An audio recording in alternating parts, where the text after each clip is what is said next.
Look at all that yummy goodness. Let's start baking some bread.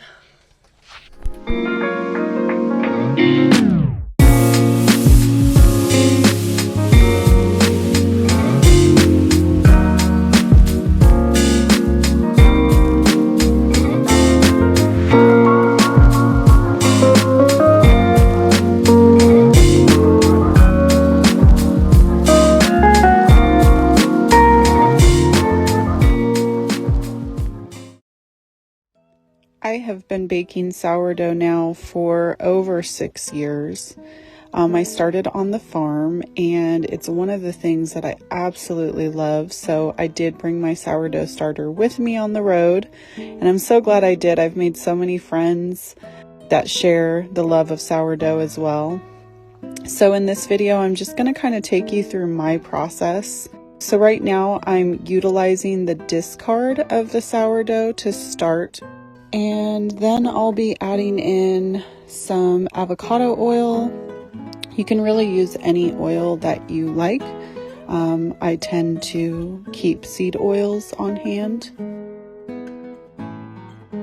And now I'm adding the salt.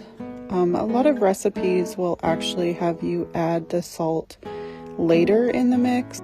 I've tried it both ways. I don't see any difference with adding it in the beginning, and I find that it really incorporates well at that time too. So I always add it in the beginning now. I also add just a little bit of sugar. I use my dough recipe for several different things: baking bread, sandwich bread, pizza dough, cinnamon rolls. And so adding a little bit of sugar just makes it a little bit more versatile. Here I'm adding some warm water and then just mixing to incorporate all of those things together before I add my flour.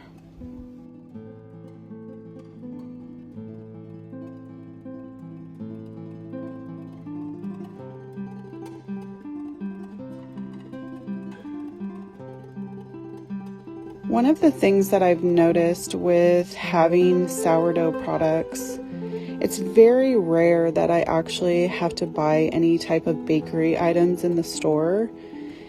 And sourdough is a fermented product, and so it's really easy on your gut. It's got a very low glycemic index, really high in nutrition, especially depending on the type of flours that you use to bake your breads. And I like to do a longer bulk ferment, and that's like after you do your stretch and folds, you're placing it into the refrigerator or a cold space for a number of hours.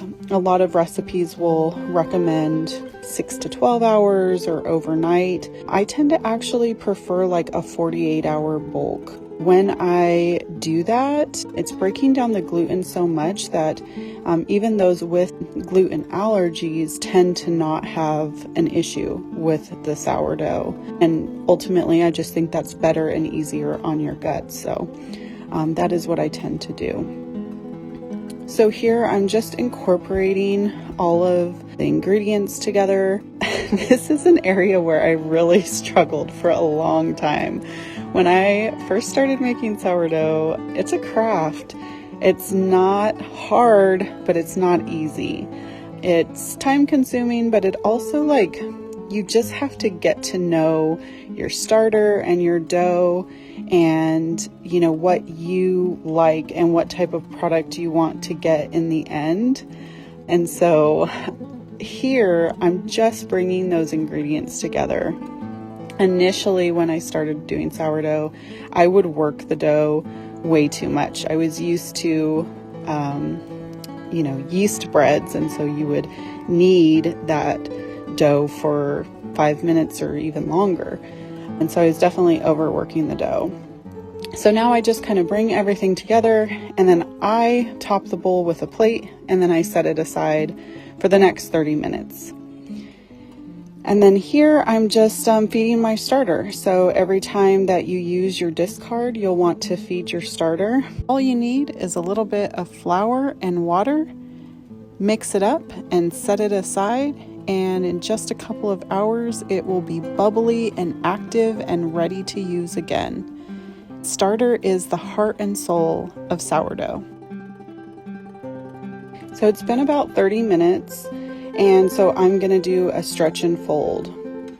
So typically you're going to do somewhere between 3 to maybe 5 or 6 stretch and folds throughout the process. And so I just start by taking a corner of the dough and just stretching it up, trying not to break the gluten bonds, just stretching and folding that dough to bring it together. Now, I actually forgot to record the rest of the stretch and folds, but I typically do 4 of those. You know, I will either put it in the fridge if I'm going to do like cinnamon rolls or fashaka or something like that. Or if I'm gonna bake a sourdough bole, then I will put it into my proofing basket. This time I put parchment paper underneath. Sometimes I do flour. Then I'll flip it onto parchment paper and I'll get it ready to bake.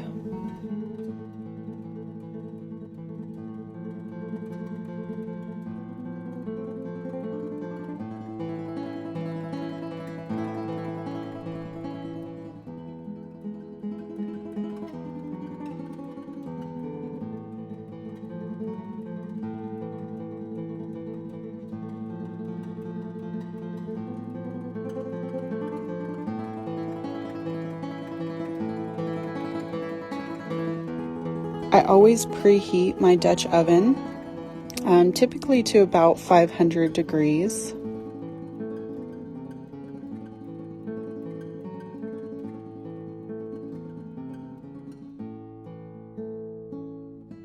That's an ice cube, and so you definitely want to include some kind of moisture while you're baking your bread. Some people will do a pan underneath filled with water. I tend to do an ice cube just between the Dutch oven and the parchment paper, and that will allow for enough steam to get a better rise from the loaf. And then you also want to think about scoring your bread. I'm not perfect at scoring. It's also an area that I think is very learned art. But the reason the score is important is because there is going to be evaporation and air that's going to be released from your loaf while it's baking. And so you want to give it a place to do that. If you don't give it a place, then it'll typically break on its own. It may not look as pretty. And so that's why we do that. And then these smaller marks are just for decoration. So you can really have fun with it.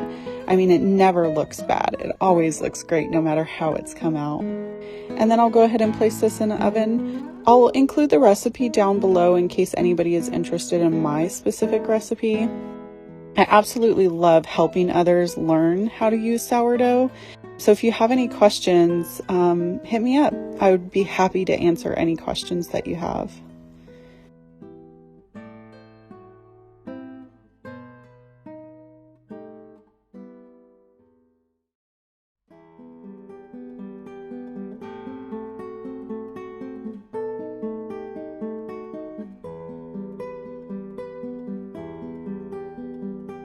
And so here is the finished loaf.